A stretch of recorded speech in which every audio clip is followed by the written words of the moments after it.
Asociado, estamos con Marcos Otegui, es el director del área de políticas territoriales de la OPP, la Oficina de Planeamiento y Presupuesto. Además es dirigente de la lista 711 y es senador electo, banca que va a asumir el próximo 15 de febrero. ¿Cómo le va, Otegui? Buenas tardes. Muy bien, muchas gracias por la invitación. Gracias por haber venido. Y además integra el plenario del Frente Amplio. Integro el plenario del Frente Amplio. Así que le voy a empezar por preguntarle por eso, aunque no estaba previsto, pero estábamos charlando recién. Lo que conversábamos recién con Yerú Pardiñas y la resolución del fin de semana respecto a la situación de Mónica Xavier. Yo citaba a Juan Castillo hoy temprano en Radio Sarandí, decía que para él era incompatible la doble función de Mónica Xavier como senadora y presidenta del FA. Yerú Pardiñas interpreta otra cosa, dice que justamente lo que se habilita es que pueda existir esa doble función. ¿Usted qué interpreta? La resolución. Esto en realidad lo que responde es un acuerdo político. Sí. O sea, el Frente Amplio tiene resuelto que hay una incompatibilidad entre desempeñar un cargo legislativo o un cargo ejecutivo. Eso está resuelto. Eso está y resuelto. No va a cambiar. Eso está resuelto. Este plenario no lo modificó. Sí. O sea, tiene que ser un nuevo plenario nacional eventualmente que lo modifique. No habría voluntad mayoritaria. No hay ambiente para modificar ese artículo que establece que la presidencia del Frente Amplio, la presidencia, sí, exige una dedicación total. Quiere decir que es incompatible que el presidente del Frente Amplio, saquémosle los nombres, ocupe otro cargo mientras político. Esta resolución esté vigente es incompatible. Y hoy no hay peso político para cambiarlo. Hoy no hay una visión mayoritaria en principio, por lo que uno ve en el plenario nacional. No hay una opinión mayoritaria para modificarlo, porque la experiencia dice de que la función presidencial en el Frente Amplio ha tomado cada vez mayor relevancia y mayor protagonismo y exige una dedicación total. Quiere decir que es posible afirmar que no va a cambiar eso y que por lo tanto el presidente del Frente Amplio, sea quien sea, va a seguir siendo una persona de dedicación full time. Sí, yo no puedo hacer futurología. Lo que es claro que hoy no hay una opinión mayoritaria como para esto modificarlo. No sé, en mayo o en junio de este año cuando se vuelva a dar el plenario nacional. Bien. Y lo que sí se habilitó es una medida transitoria, dada la importancia que tiene el Frente Amplio y la centralidad que tiene para el Frente Amplio cerrar el ciclo electoral. O sea, no se ha cerrado el ciclo electoral, nosotros cerramos una etapa del ciclo electoral, se ganaron las elecciones, se obtuvieron las mayorías parlamentarias, objetivos muy importantes trazados por la fuerza política, y a su vez esa elección arroja un mapa interesante del país, donde el Frente Amplio tiene con mucha racionalidad la esperanza de conquistar una serie relevante de intendencias en el interior del país. ¿Y cuál es la relación de eso con la situación de Mónica Xavier? Y es fundamental la conducción, que no caiga la conducción política del Frente Amplio, porque que renunciar a Mónica implica que renuncia a todo el equipo de presidencia. Por lo tanto, hoy no está el Frente Amplio en condiciones de sacrificar eso, la conducción política de la fuerza política, por lo menos de acá a las elecciones. Por lo tanto, se estableció un acuerdo político transitorio de que se habilita que la compañera Mónica Xavier asuma su banca en el Senado, pero privilegie fundamentalmente en estos meses que quedan de acá a las elecciones departamentales la función de presidenta. Ese es el acuerdo, por lo tanto ella va a tener la doble función, objetivamente. Va a asumir la banca y va a tener que ir desde el momento que asume la banca es senadora, aparte. Claro. O sea, del momento que asume la banca, del momento que la resolución dice... No va a estar de licencia, va a estar eventualmente de licencia, probablemente ella en periodos importantes de la campaña, donde ya hay compromisos de gira del equipo de presidencia y de la presidenta en el interior del país, ella ahí pida licencia en su banca y jerarquice el trabajo político de cara a las elecciones municipales. Ese es el acuerdo.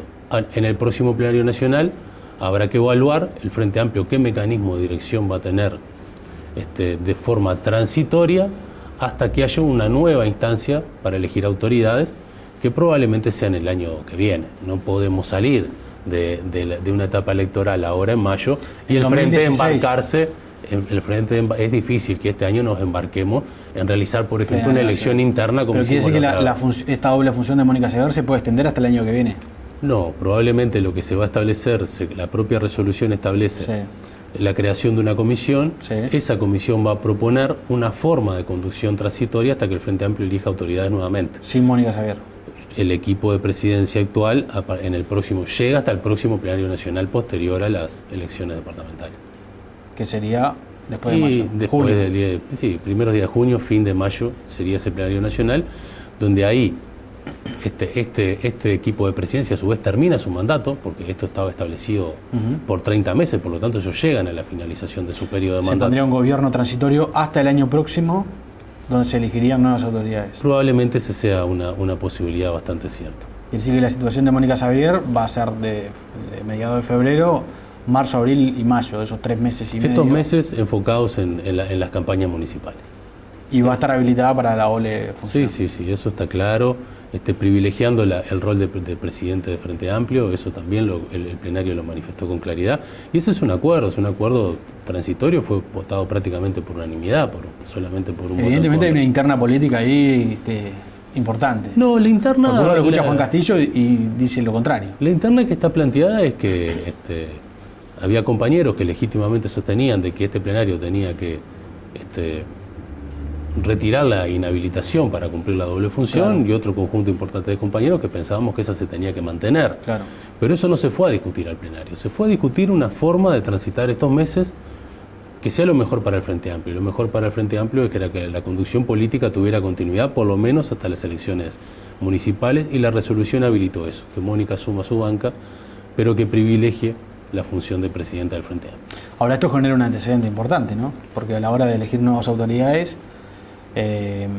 seguramente va a haber que evaluar si una persona como Mónica Xavier, digamos, con ese perfil de una senadora importante, puede ser presidenta del Frente Amplio, porque se va a dar el conflicto nuevamente. Sí, yo creo que hay que discutir el tema más integralmente. El Frente Amplio ya es un partido muy importante, el Frente ha crecido mucho, ya es el tercer periodo de gobierno que esta fuerza política gobierna el país. Ha gobernado un conjunto importante de departamentos en el interior, la capital del Uruguay, Montevideo. Por lo tanto, el Frente Amplio es un partido cada vez más complejo, ¿no? Que tiene que tender a profesionalizar también cada vez más gran parte de sus comisiones de trabajo, de sus ámbitos organizativos. Por lo tanto, creo que hay que discutir más integralmente la forma organizativa del Frente, cómo seguir avanzando en participación, en democracia, en apertura, pero también en profesionalización de la fuerza política, y la elección de los presidentes o de los equipos de presidencia y las características que esa función debe cumplir debe ser parte de esa discusión más integral, que creo que es lo que se va a dar cuando se discuta esto. Claro. Otegi, ¿cómo evalúa su trabajo en el área de políticas territoriales de OPP? Yo la verdad que me voy con mucha satisfacción, es un trabajo que abracé con mucha pasión, con mucha dedicación. Tiene que ver un poco con los objetivos que la OPP se ha venido planteando estos últimos años, donde claramente ha retomado ese ejercicio de pensar más estratégicamente el país, claro, de pensar los desafíos que tenemos en materia de desarrollo.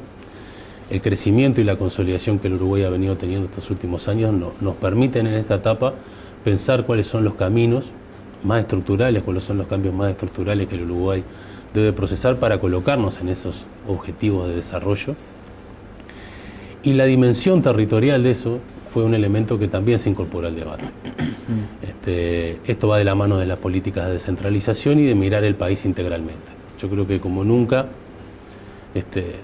el gobierno nacional miró el país integralmente y comprendió que la descentralización tiene varios componentes que tienen que avanzar concatenadamente. La descentralización no es solo rediseño institucional, si bien es rediseño institucional. Por ejemplo, generar un tercer nivel de gobierno es parte de ese rediseño institucional, sí, que está permitiendo consolidar una instancia de gobierno de mucha cercanía con la sociedad. En realidad uno le llama tercer nivel de gobierno, pero miró al revés, sería el primer nivel de gobierno, es porque es el más cercano, claro, a la sociedad. Eso consolida institucionalidad del Estado, pero también mecanismos de comunicación con la sociedad civil organizada, con los actores privados.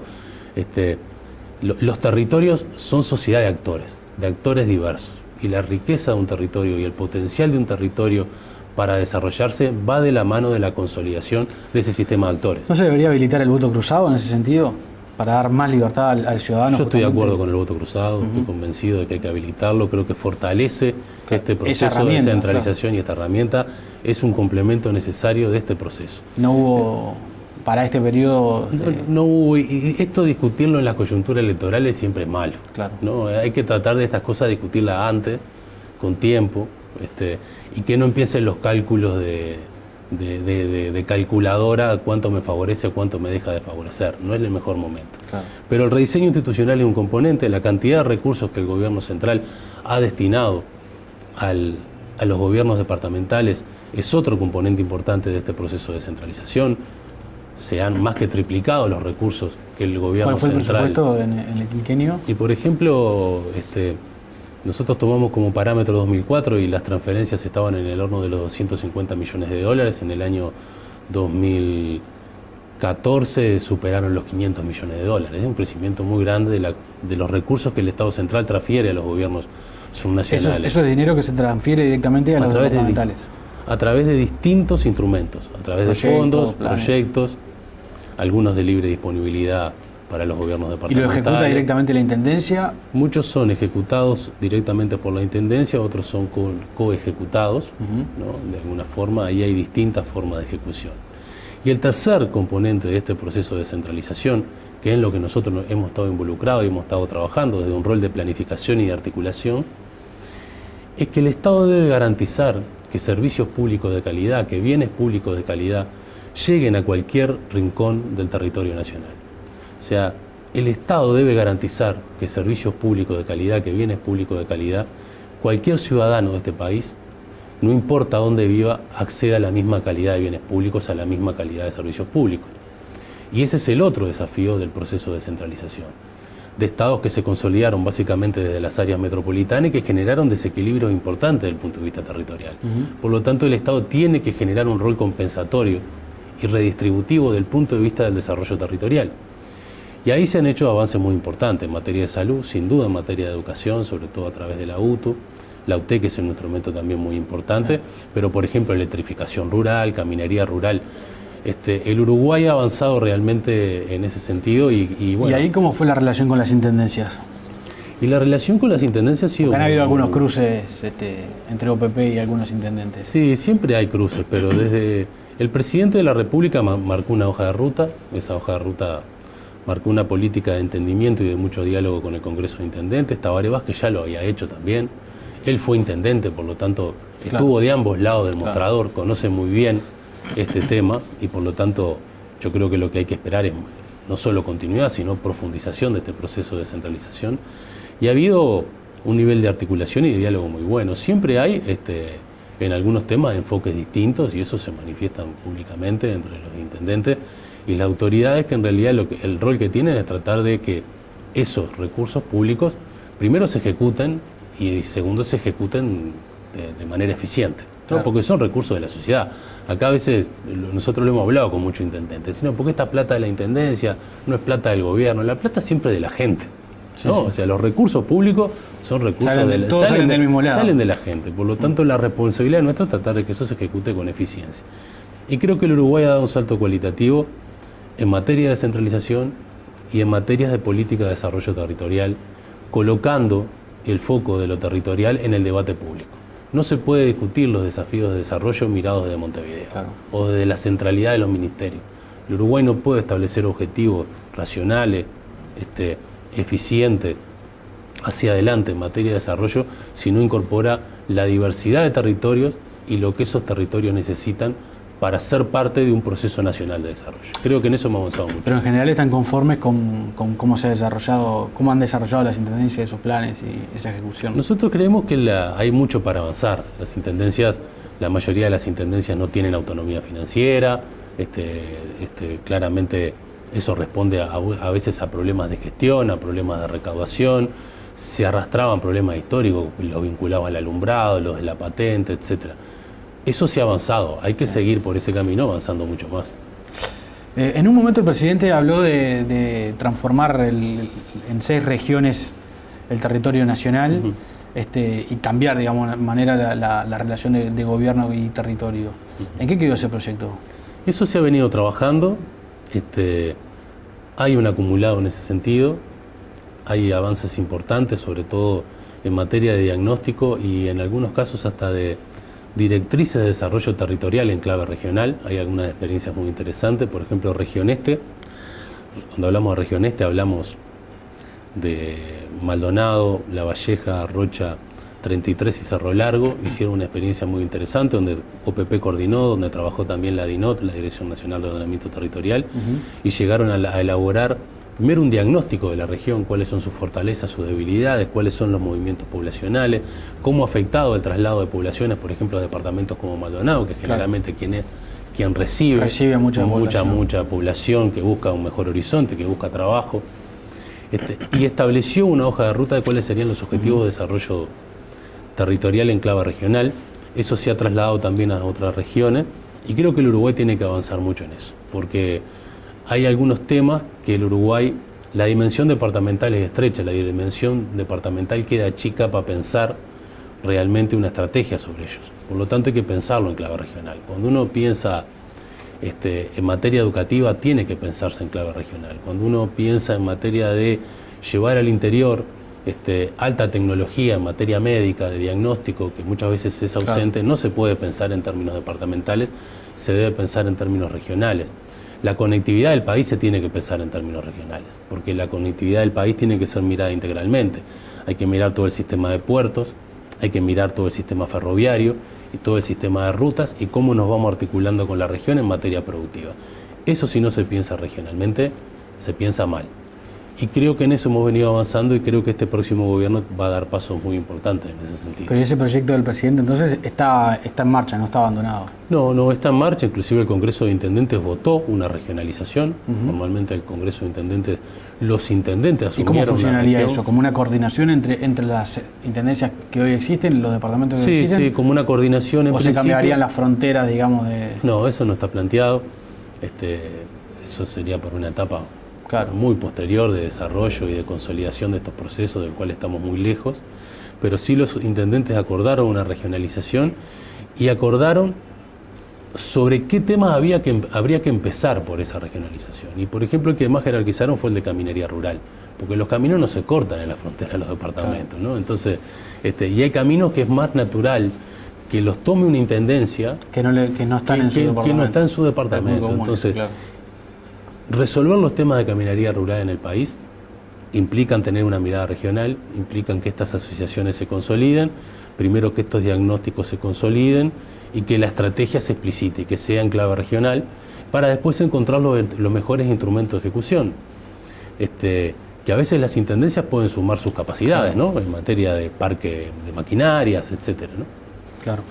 Bueno, el 15 va a asumir la banca. Sí, usted había estado hace unos meses acá y decía, bueno, si el Frente Amplio gana y Sendik es vicepresidente, entonces voy a asumir la banca como suplente. Eso se dio, así que va a asumir la banca. El 15 asumo como senador, bueno, una experiencia totalmente nueva, muy entusiasmado y expectante. No tengo experiencia parlamentaria, como tampoco tenía experiencia en la función pública, yo siempre trabajé en la actividad privada. Pero con mucha expectativa. Creo que es una función realmente muy relevante. El ser electo por la ciudadanía es algo muy relevante, porque a veces uno llega a un cargo de gobierno porque lo pone un jerarca, lo designa eventualmente, o el presidente, o un ministro, ¿no? Uno es elegido por la gente, por lo tanto la responsabilidad sobre los hombros es mucho mayor. En definitiva, no defraudar esa confianza que la sociedad, que el pueblo uruguayo le dio a uno para estar representándolo en el Parlamento. Y para la lista 711 es el primer periodo con una bancada bastante más grande. Sí. ¿Qué implica eso? ¿Cómo van a coordinar de ahora en más? Y bueno, hemos venido trabajando estos meses de verano en lo que es más que nada la consolidación de todo un equipo de trabajo de asesorías de la bancada. Nosotros trabajamos con esa lógica, vamos a tener un equipo de asesores de la bancada. ¿Cuántos legisladores son? Y nosotros tenemos 3 senadores, sumando a Raúl, que es vicepresidente, y tenemos 6 diputados. 6 diputados. 6 diputados. Por lo tanto, bueno, todo un desafío. Creo que podemos realmente conformar un equipo. Por suerte en la 711 hay un conjunto de compañeras y de compañeros con buena formación, con experiencia, con trayectoria, como para conformar un equipo sólido de trabajo. Eso le iba a preguntar, porque a veces cuando un grupo político crece así sustancialmente en un periodo, y además ese partido está en el gobierno, con lo cual hay que ocupar cargos de gobierno también, naturalmente, se genera que llegan al Parlamento personas que quizás no tienen experiencia o en principio no estaba pensado que ocuparan una banca. ¿Se dio esa realidad o...? En realidad tenemos compañeros que vienen con experiencia parlamentaria, en el caso de Felipe Carballo, que ya era diputado, o Lima, que es parte de la Alianza, que también viene desempeñando el rol de diputado, el compañero Saúl Aristimuño, elegido por el departamento de Rivera, era el suplente de Felipe, por lo tanto estuvo interactuando mucho durante todo este periodo. Por lo tanto, tenemos una buena base de compañeros que han venido desempeñando la función parlamentaria, lo que nos permite una inducción mucho más rápida a la dinámica propia del Parlamento. Y después, bueno, Raúl fue parlamentario, ¿no? Él tuvo una experiencia parlamentaria anterior, y en el caso de Leonardo de León y el mío venimos más que nada del ámbito de la gestión, pero que nos parece que es una mirada muy interesante también para complementar el trabajo y el ejercicio de la función parlamentaria. En este caso nosotros somos dirigentes políticos que hemos desempeñado funciones en el gobierno del Frente Amplio, estando vinculados a partes importantes de la estructura del Estado y a temas importantes vinculados a las políticas públicas, y nos parece que puede ser un complemento interesante de la función parlamentaria. Particularmente en mis temas, los temas de descentralización, eso es mucho más relevante y lo hemos hablado inclusive con un conjunto de intendentes que hemos venido trabajando estos 5 años y que nos vamos a encontrar en el Parlamento. Claro. Lo hablamos con Marcos Carámbula, lo hemos hablado con Botana, lo hemos hablado con, no solo del Frente Amplio, ¿no? sino de otros partidos. Nos vamos a estar encontrando con un conjunto de actores que en estos últimos años hemos estado dialogando y trabajando en conjunto, por ejemplo, en todos los temas de descentralización. ¿Y cómo ve la integración de la 711 en cargos de gobierno, del futuro gobierno? Yo creo que nosotros, primero que nosotros estábamos convencidos que la forma que es el presidente quien elige, que el presidente tiene que elegir básicamente por un criterio de idoneidad, y nunca sostuvimos, ¿no?, que el respaldo electoral tenía que tener un correlato en la estructura de gobierno. No creemos en eso. Eso no quiere decir de que eso no se tome en cuenta, porque naturalmente cualquier dirigente político lo toma en cuenta. Pero nosotros no teníamos expectativa de tener un correlato en la estructura de gobierno en función del respaldo electoral que tuvimos. Nosotros propusimos en todo caso compañeras y compañeros que estaban en condiciones de poder asumir con responsabilidad, por experiencia, por formación, a la función a la cual nosotros podíamos recomendar que el compañero estaba capacitado para cumplirla. Y esa era nuestra tranquilidad. Claro. Y por lo tanto creemos que hemos colocado en el gobierno compañeros que son muy solventes y que estamos seguros que le van a aportar muchísimo al gobierno nacional. ¿Pero estuvo un poco por debajo de las expectativas del grupo eso? No, porque ya te digo, en ningún momento nos pusimos a hacer una cuenta de cuál sería el óptimo para estar representado en el gobierno. No, está bien, lo que pasa es que una buena votación implica también, digamos, es un respaldo electoral de la ciudadanía, sí, no es antojadizo. Uno podría decir, podíamos tener un ministro. Claro. Sí, puede ser, pero tenemos, Raúl Sendí, que es el vicepresidente de la República, ¿no? También como 711, nosotros tenemos que comprender que Raúl tiene un rol muy importante en el Consejo de Ministros, tiene un rol muy importante articulando el Parlamento y el Gobierno Nacional, y que por lo tanto que vamos a estar muy por dentro de todo lo que es el funcionamiento del Poder Ejecutivo, y vamos a estar sin duda apoyando todo lo que el Gobierno vaya proponiendo en estos años. ¿Creyeron que iban a tener un ministro? No, nosotros podía ser parte de la discusión, claro, es decir, con el respaldo electoral, pero no nos planteamos. ¿Hubo algún subsecretario también que podría haber sido subsecretario y al final no fue? Yo creo que hay compañeros que podrían haber cumplido sin duda el rol de subsecretarios. En el caso de Torres, por ejemplo, se le había llegado a comunicar, ¿no? Lo de Sebastián en realidad fue un nombre que nosotros, con el mismo sentido que te comentaba, que propusimos una serie de compañeros con perfiles para cumplir esas funciones, es el caso de Sebastián, ¿no? Pero siempre está claro que es el presidente. ¿Pero no le habían comunicado que iba a ser subsecretario? No se le había comunicado. Era muy claro que estaba dentro de los nombres muy posibles de poder asumir esa función, pero también el resto de los compañeros que estaban siendo considerados para cumplir esa función también tenían la capacidad como para cumplirla. Por lo tanto, no es que en esto haya algo excluyente. No, para nada, no lo tomamos así. No, porque Búsqueda publicó la semana pasada que Sendik le había llegado a comunicar a Torres que iba a ser subsecretario de Industria y que finalmente esa asignación no quedó. No, lo que tenía como te contaba, ¿no? Estaba la posibilidad, era de los nombres que se manejaba con mucha fuerza, pero estaba dentro de otro conjunto de nombres. Y en un momento el presidente de la República tiene que tomar una decisión. Y la decisión la toma el presidente de la República. El gobierno lo conforma el presidente de la República. Como grupo político, ¿qué expectativa tienen para las elecciones departamentales? Y bueno, primero que tenemos objetivos muy importantes como Frente Amplio. O sea, estamos convencidos de que el Frente tiene posibilidades realmente de ganar en un conjunto muy importante de departamentos del interior del país. Por lo tanto, el principal objetivo es hacer el máximo esfuerzo político para estar en condiciones de ganar esos departamentos. Y después, bueno, están los objetivos propios de aquellos compañeros que van a estar o participando, ya que son candidatos a intendente, o compañeros que en base a los acuerdos que hemos realizado van a estar compitiendo para ser alcaldes o para las listas de ediles que siempre hay que conformar en estas elecciones. Por lo tanto, también tenemos objetivos propios como sector, pero el principal es que el Frente Amplio logre ganar un conjunto muy importante de intendencia, porque estamos convencidos de que tenemos las condiciones, están dadas las condiciones políticas como para que el Frente logre realmente un éxito electoral muy importante en estas elecciones municipales, y para eso vamos a trabajar. Las departamentales son de alguna manera un plebiscito sobre todo el trabajo que se ha hecho en el terreno, ¿no? Yo creo que es una síntesis de distintos procesos. Sin duda que está el proceso más local, donde los ciudadanos evalúan los actores locales, sus perfiles y su trayectoria, en una elección de tanta cercanía como es la de los intendentes, aún más la de los alcaldes.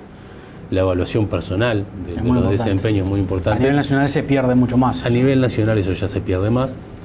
Por lo tanto, hay un componente que va por ese lado, pero hay un segundo componente que creo que también va a pesar en estas elecciones, que es cómo ciertas políticas de Estado han incidido y han dado resultados muy importantes en el desarrollo integral del país y en el crecimiento que han tenido algunos departamentos en estos últimos años. Y la elección, el crecimiento que tuvo la izquierda, sobre todo en zonas rurales, donde era muy difícil que la izquierda lograra resultados importantes, están dando cuenta de que también los ciudadanos están evaluando el resultado de políticas nacionales y cómo se amalgaman los programas nacionales a los programas departamentales. Y eso es lo que nos alienta a pensar de que el Frente Amplio puede tener resultados electorales muy importantes en estas elecciones de mayo. Otegi, muchas gracias por haber venido. No, un gusto. Gracias por la invitación. Gracias. Hacemos una pausa y ya seguimos.